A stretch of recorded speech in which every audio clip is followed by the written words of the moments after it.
Recording and where are you? Okay, well, where's my?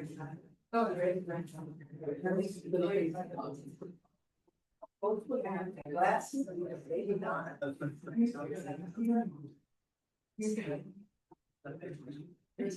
Oh. Okay. Midday, everybody. This is a new time slot for us. It's a new season. And I'm delighted to welcome everyone to the kickoff lecture of our new endocrine grand round season. Today is also an exciting day because it's one of our interview days. So some of our candidates are probably listening in. We hope so on Zoom.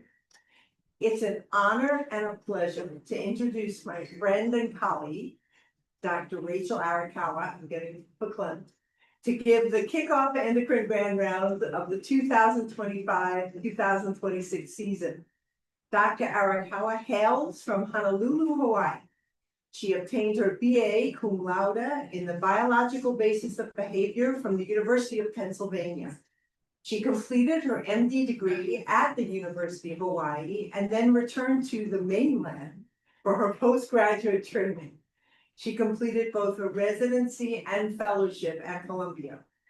During her training, she's been the recipient of many awards, including the Elliott Stellar Award from the University of Pennsylvania for her senior honors thesis, an M-Star Award for research in aging, a merit scholarship at University of Hawaii School of Medicine, and membership in AOA.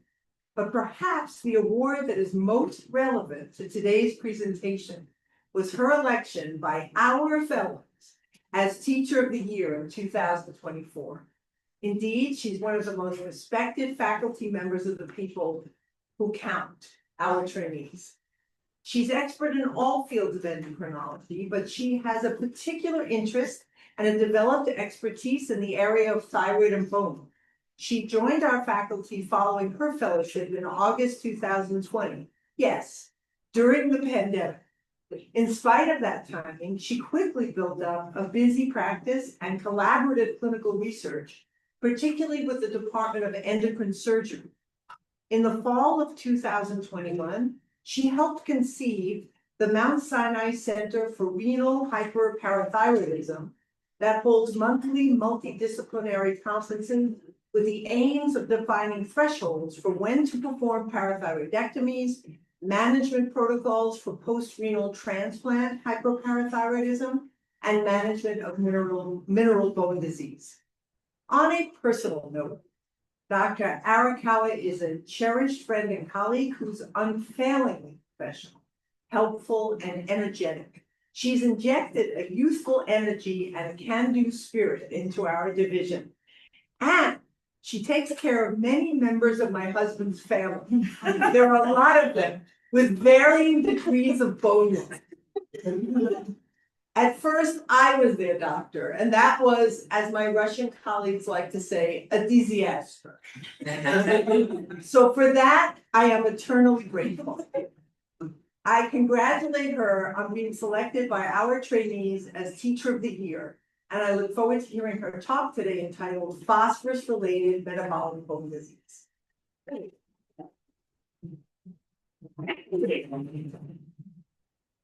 Thank you very much. Thanks, Dr. Levine. That was a nice introduction. And I just wanted to wish a warm welcome to our fellowship candidates who are interviewing today. I hope it's been a good interview day so far. I hope that you've learned more about what our program has to offer. And if you come away from anything today, I want you to know that here at Mount Sinai, we consider our patients to be our greatest teachers. So the talk today that I have crafted is very clinically oriented. I hope that you find it high yield. I hope that we can have an interactive discussion about this. Feel free to interrupt at any time with questions or comments.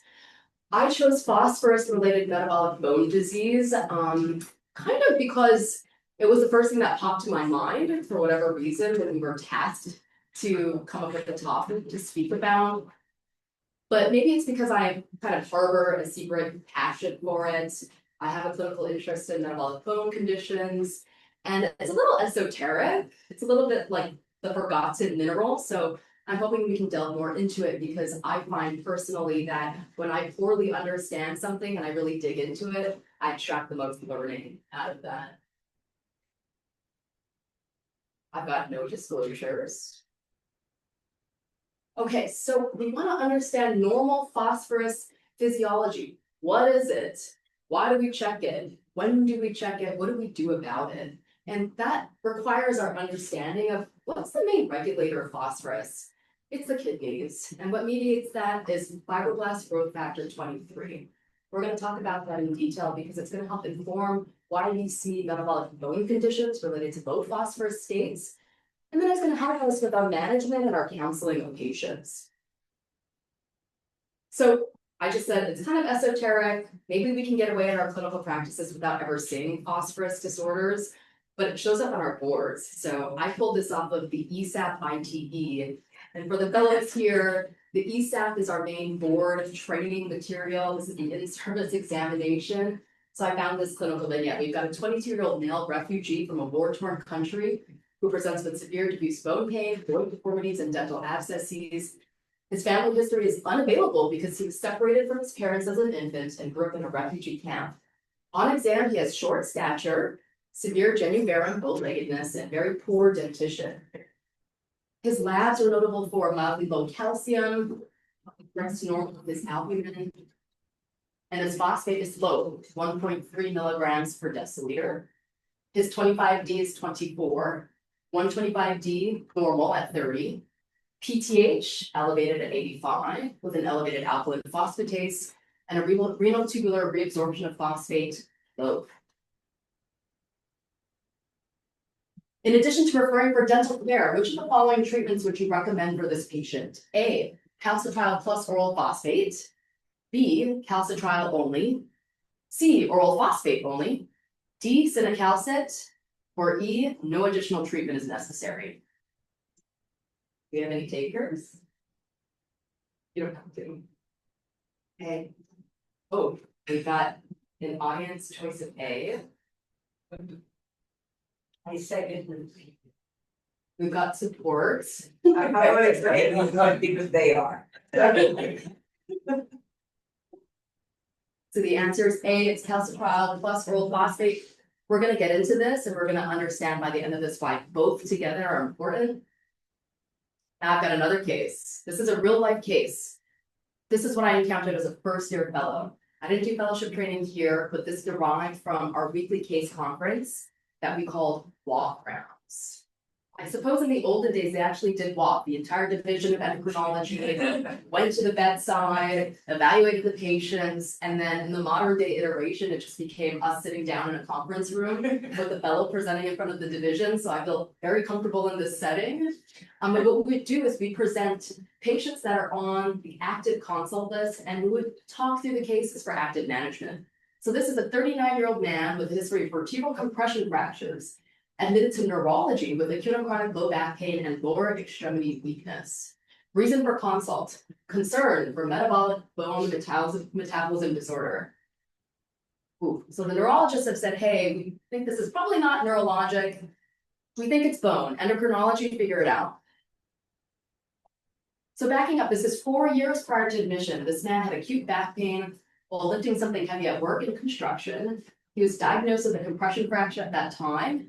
It was medically managed. And then a few months later, he ended up in the emergency department with right upper quadrant, lower rib pain. The plain film was negative for fracture. That's when he was noted to be hypophosphatemic. And then fast forward to the summer of 2016, he was again admitted for back pain. He was found to have thoracolumbar compression deformities. And then admitted he had persistent pain. At that point, he couldn't ambulate because of the pain. He needed a cane. The MRI showed no acute fracture and a small cervical syrinx, felt not a contributor to his symptoms. His labs were pretty unremarkable. He was discharged on pain control. I put the airplane signal because he went back to his home country, spent a lot of time between the Dominican Republic and New York City. And so in the DR, this is now 8 months prior to admission, things take a turn for the worse. His functional status deteriorates to the point of being bedbound. Yikes. Pain, weakness ascending from his legs to his torso, arms, neck, and face. He was hospitalized for his symptoms. They offered him spine surgery. And I think astutely he declined. He said, I'm going to go back to New York City. So on the plane he goes, back into our emergency department. And that leads us to his current admission, where he was noted to have bitemporal wasting, muscle wasting, and a proximal distribution. His past medical history is pretty unremarkable. Normal prenatal birth and developmental history. He related a broken mandible in the past that required surgery. His no toxic habits. His family history was non-contributory, no bone disease or fractures.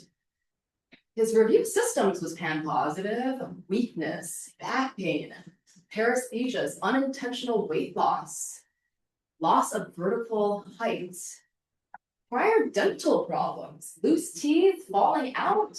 This man needs dentures.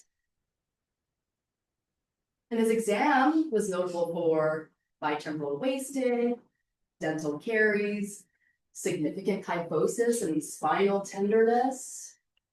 We palpated his forearms, which elicited pain, and he was unable to sit up in bed secondary to his pain.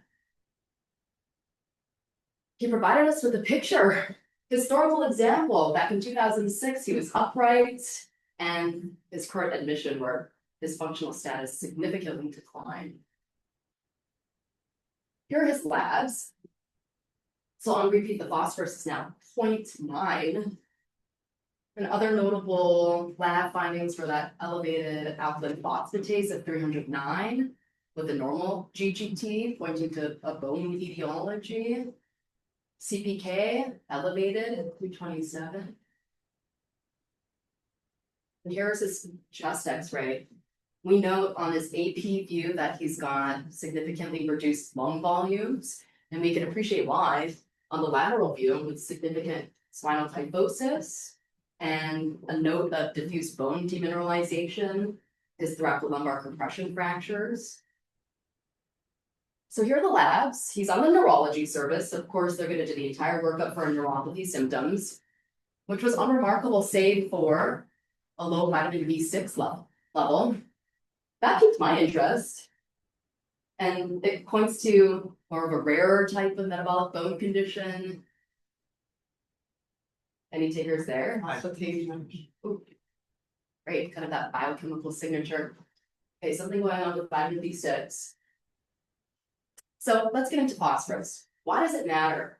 Phosphorus is an essential element for all of our biological processes.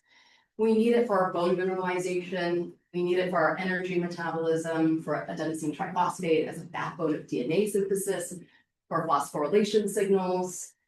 Inorganic phosphorus, its primary form is phosphate, which is why phosphorus and phosphate end up getting used interchangeably.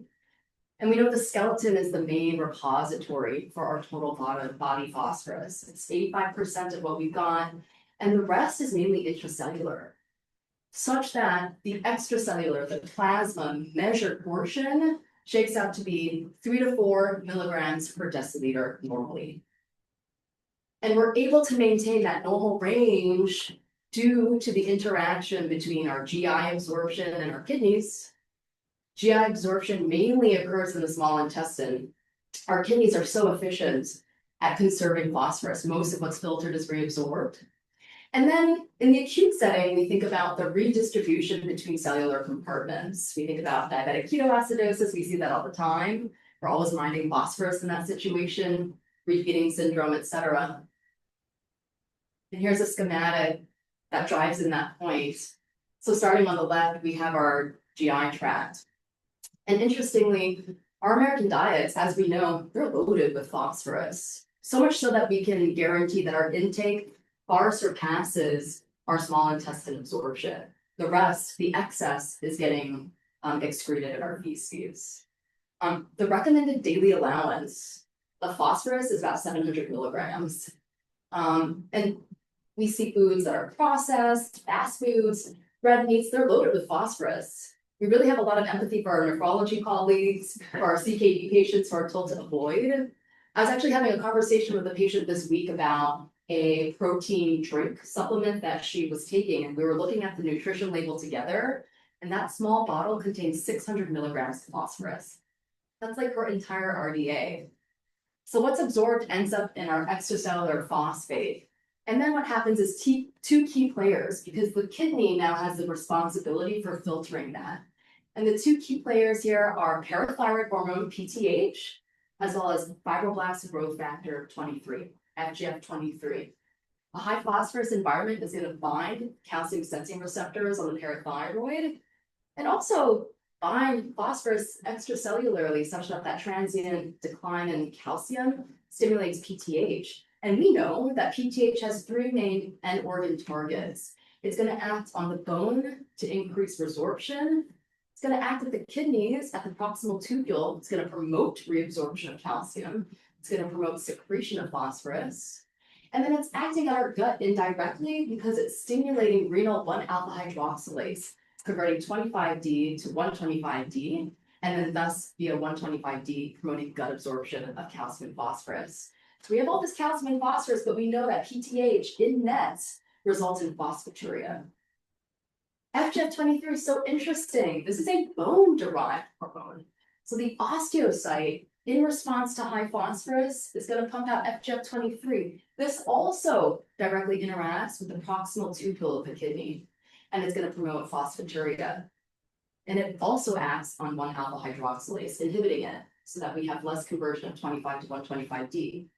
So these patients have low 125D levels. So just to kind of get more into the biochemistry, just in case anybody was curious, I thought this was interesting, that PTH is acting at the proximal tubular cell to act on the type 2 sodium-dependent phosphorus transporters and cause endocytosis, less transporters, less reabsorption of phosphorus. This is a pKa pathway. FGF23 is also acting on those transporters, but via a different pathway, via the ERK pathway. And I just highlighted again to emphasize the fact that you've got inhibited renal tubular reabsorption of phosphorus, and you have inhibition of 1-alpha hydroxylase. I think this is so interesting to think about why the bone is now involved in direct signaling to the kidney. I thought this was such an elegant statement, a mechanism by which skeletal mineral demands can be communicated to the kidney. We kind of think about our skeleton as this static thing, but it's a dynamic organ. It's constantly undergoing remodeling change.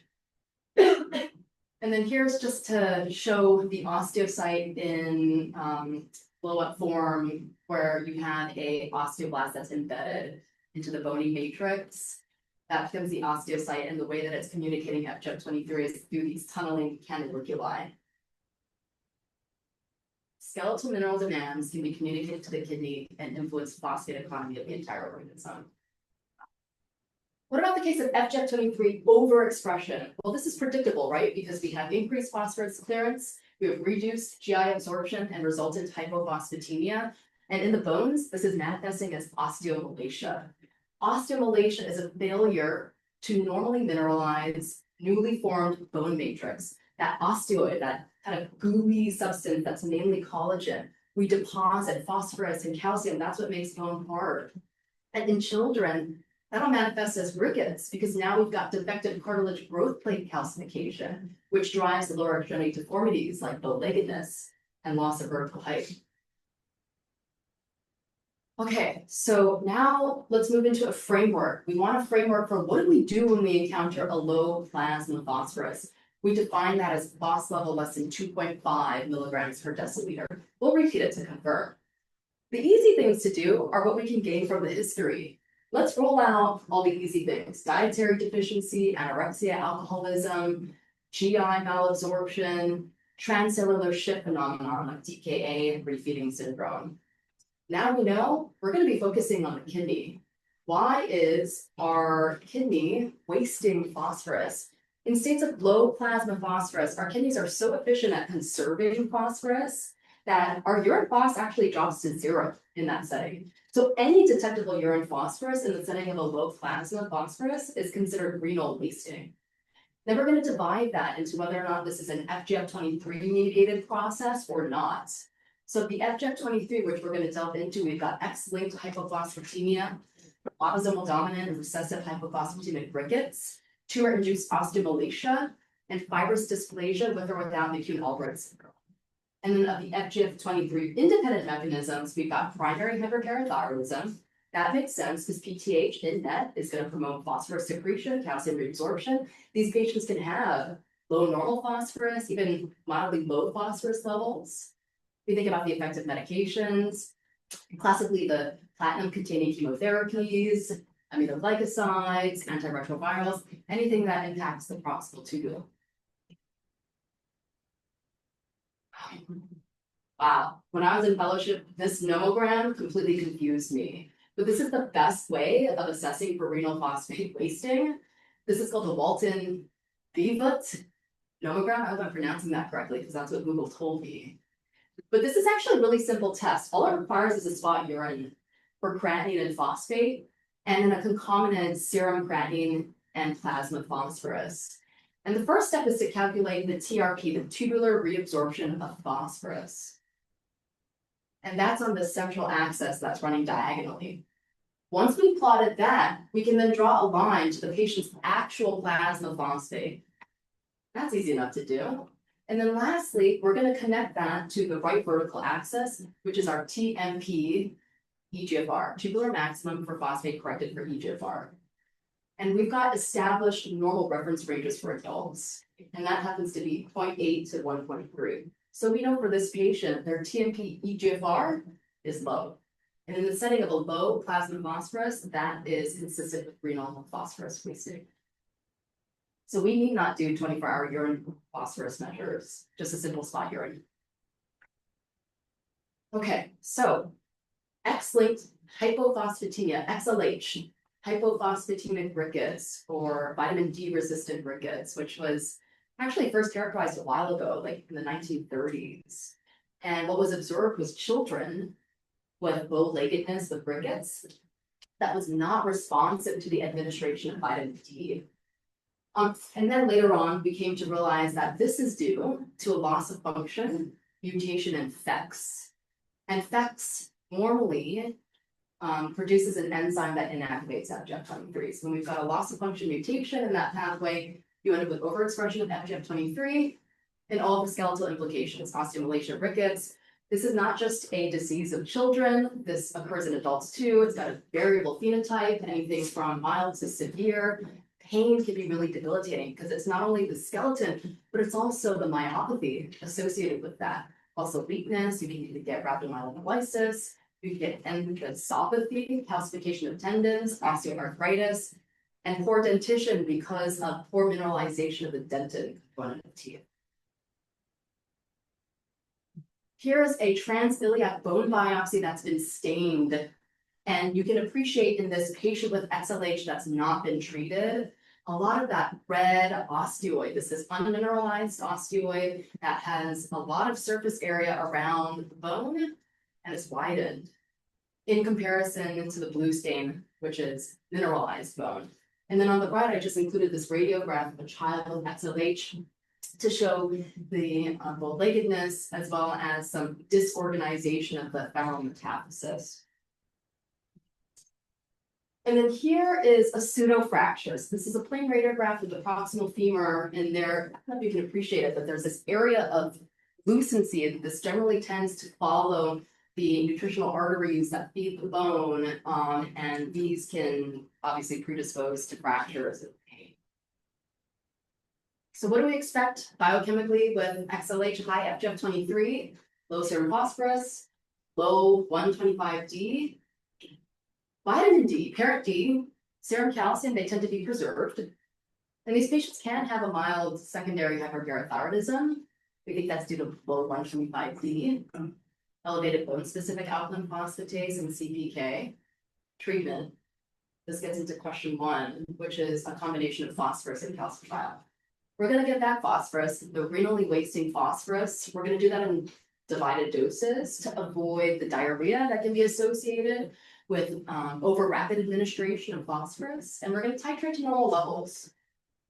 Watch for PTH drift. What does that mean? That means that we give phosphorus repletion alone.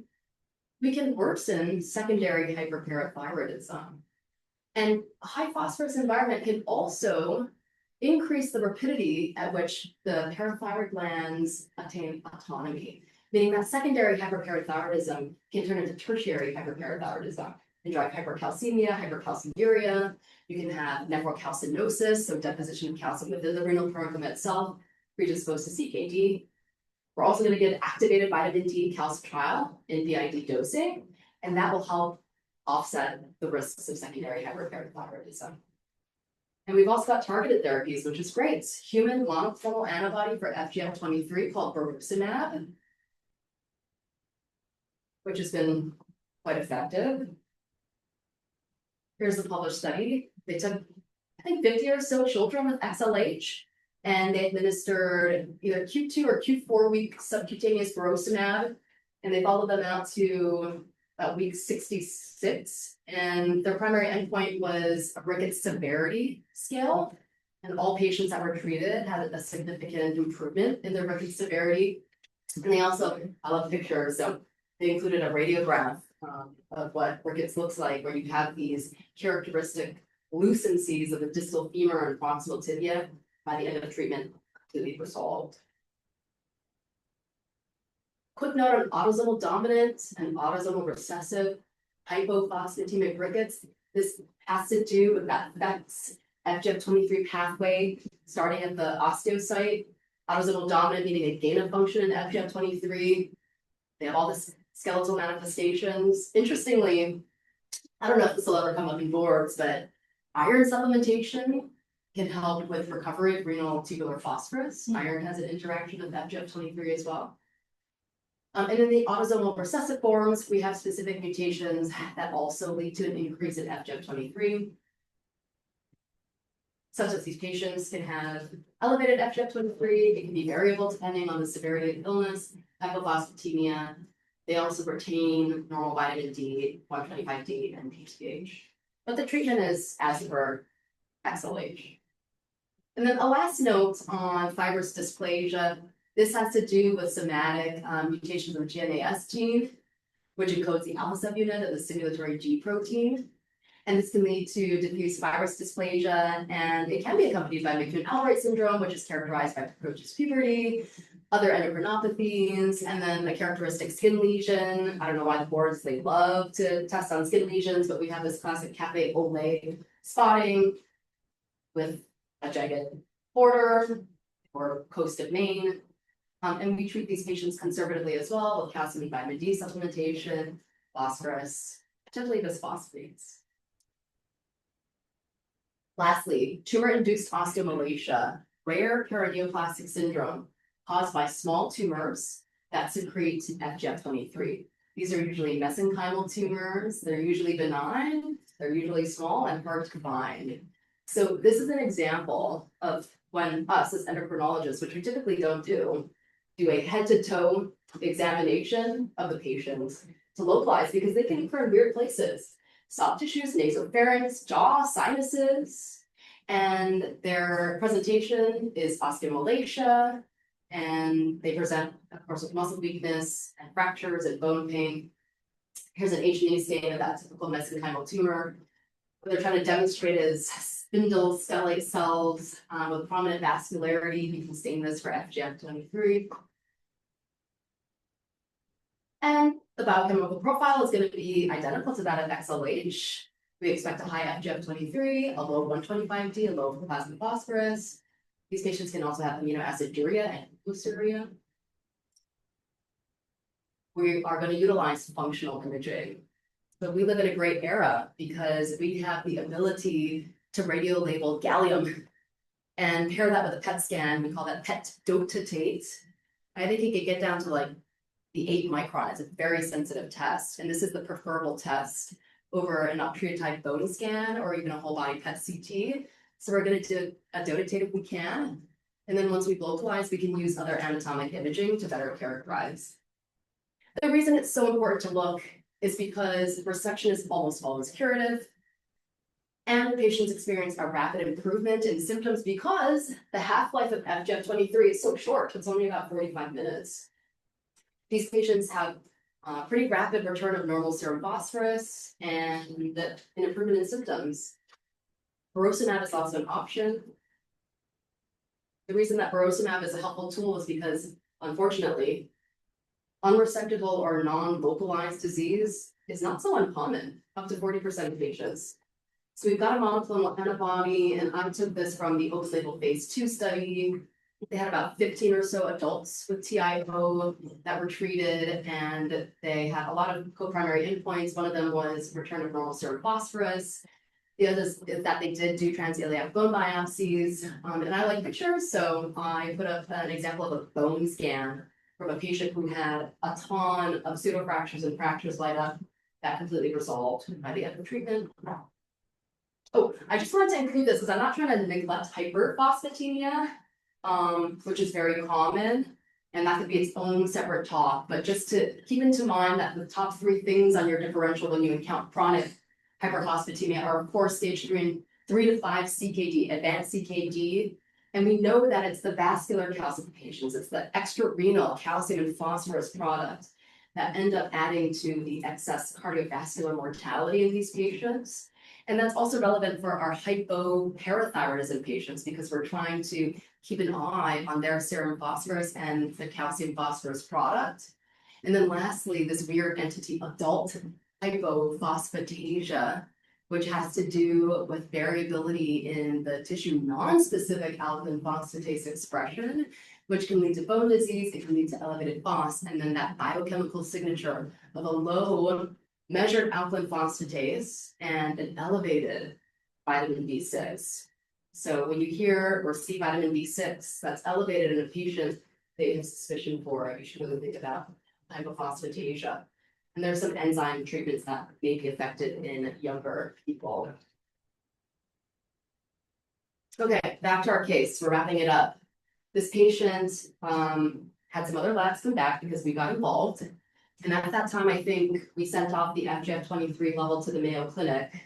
I think it's an ELISA assay. They were only running it like twice a week at that point, but now FGF23 is commercially available at multiple sites. And not surprising, the FGF23 was 440 with a low 125D. We did a fractional excretion of phosphorus. The utility here is to help differentiate between GI causes versus renal wasting. And then we honed in on our TMP GFR, which was low, 0.64. So we repleted potassium, we repleted calcitriol, we added some calcium and vitamin D to further control that secondary hyperparathyroidism. And we had to go looking for the tumor. So that's what we did. And we thought we found it. Because we went head to toe, we found this 4mm flesh colored papule. So we tapped on our dermatology colleagues. And they said, not so impressive, this is a fun They biopsied it and confirmed that this was not the lesion. So then we pan scanned, and the pan CT unfortunately showed a lot of fractures. Left femoral neck fracture, pelvic insufficiency fractures, scattered lucencies, spine fractures. We saw some thymic hyperplasia, that was in the source. Then we begged for a PET dotate, and the powers that be, financial authorization, did not go through. So we settled for a whole body PET. And that's where we found it. So we found a sclerotic hypermetabolic focus in the left fibular head. That's him. This is a whole body PET CT. And there it was, a 2.3 centimeter enhancing lesion in the left fibular head. Then we collaborated with our orthopedic surgery colleagues, and that was resected. And we have our pre-op and post-op FGF23 levels such that by post-op day 1, FGF23 normalized. And then we can plot that out with our plasma phosphorus. By post-op day 3, it had normalized. We tapped on our pathology colleagues to say, here's a gross specimen. And they created slides that they reviewed with us. So this ended up being a spindle cell type hemangioma. Similar histology that can be seen in these phosphaturic mesenchymal tumors. So consistent with TIO, tumor-induced osteomalacia. And we're able to discontinue phosphorus and calcitriol repletion, labs normalized. Interestingly, we saw this kind of rebound effect with the 125 vitamin D. And we were tracking his urine calcium along the way as well. He was discharged to subacute rehab on hospital day 48. And so everything's condensed, but you know how it goes. These things take a while. Post-hospital course. At orthopedic surgery clinic follow-up, he's weight bearing. That's within 1 month after surgery. He was able to come off of his opiate pain medications. He was able to maintain normal biochemistries. That 125D came back and normalized. And I've got to say, this is probably one of the most rewarding moments that I experienced in fellowship, which is being able to see the same patient at our outpatient endocrinology clinic walking. This is incredible. And one of our attendings called this the delayed Lazarus effect.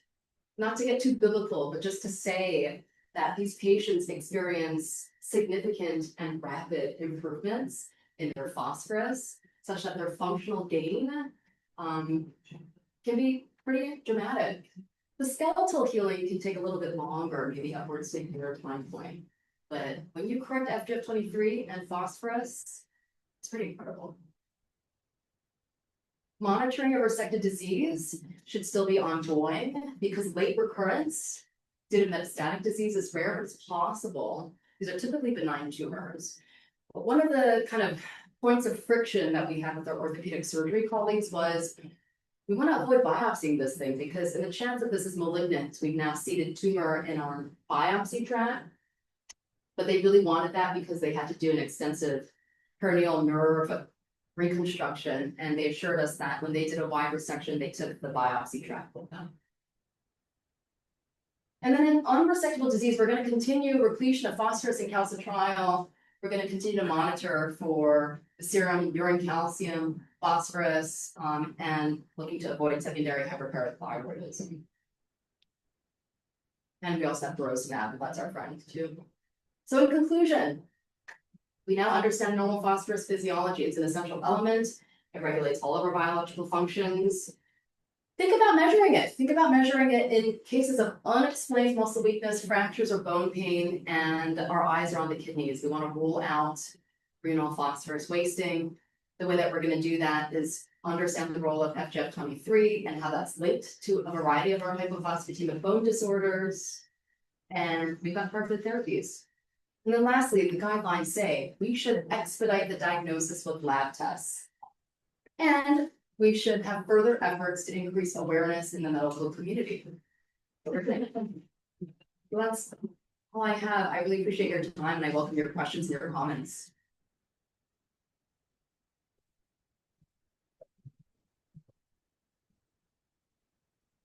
Well, that was a great talk.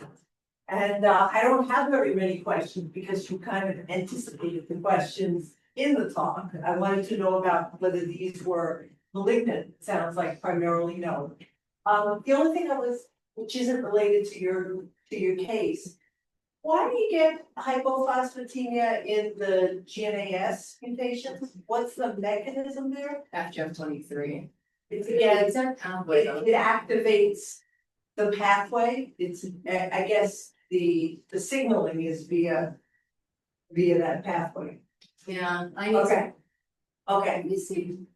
I'm just curious, because I was trying to keep it all straight. Yeah. Okay, minor point. I have enough new knowledge here to process.